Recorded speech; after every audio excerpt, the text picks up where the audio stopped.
It is good to be here today at the Chamber of Commerce. I'm here in the interest of being more neighborly. I strolled over from across the street, and look, maybe if we had brought over a fruitcake when I first moved in, we would have gotten off to a better start. But I'm going to make up for it.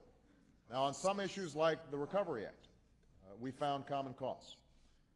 On other issues, we've had some pretty strong disagreements. But I'm here today because I am convinced, as Tom mentioned in his introduction, that we can and we must work together. Whatever differences we may have, I know that all of us share a deep, abiding belief in this country, a belief in our people, a belief in the principles that have made America's economy the envy of the world. We need to make America the best place on earth to do business. And this is a job for all of us. As a government, we will help lay the foundation for you to grow and innovate and succeed. But as we work with you to make America a better place to do business, I'm hoping that all of you are thinking what you can do for America.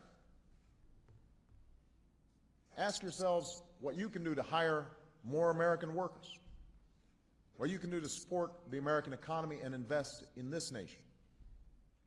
The fact is, the Chamber of Commerce and the AFL-CIO don't agree on a whole lot.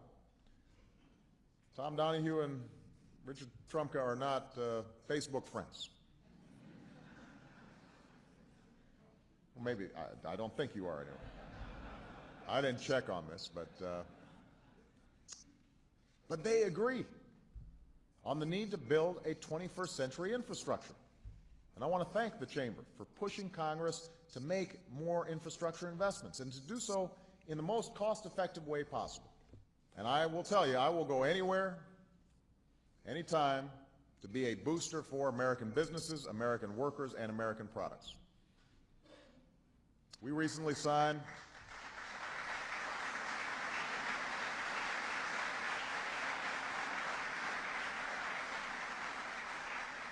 America's businesses have a responsibility as well to recognize that there are some basic safeguards, some basic standards that are necessary to protect the American people from harm or exploitation. Not every regulation is bad. Not every regulation is burdensome on business.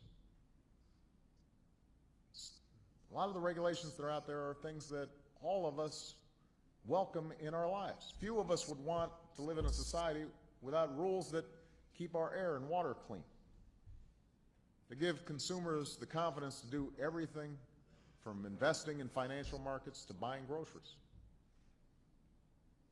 And the fact is, when standards like these have been proposed in the past, opponents have often warned that they would be an assault on business and free enterprise.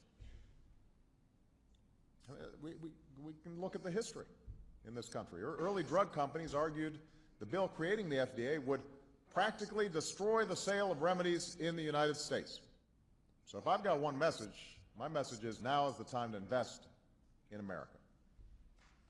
Now's the time to invest in America.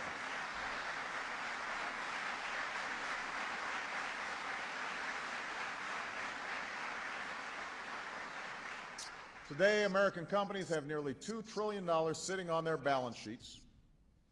And I know that many of you have told me that you're waiting for demand to rise before you get off the sidelines and expand, and that with millions of Americans out of work, demand's risen more slowly than any of us would like. We're in this together. But many of your own economists and salespeople are now forecasting a healthy increase in demand. So I just want to encourage you to get in the game. And together, I am confident we can win the competition for new jobs and industries. And I know you share my enthusiasm. Here's one thing I know. For all the disagreements, Tom, that we may have sometimes on issues, I know you love this country. I know you want America to succeed just as badly as I do. So yes, we'll have some disagreements, and yes, we'll see things differently at times.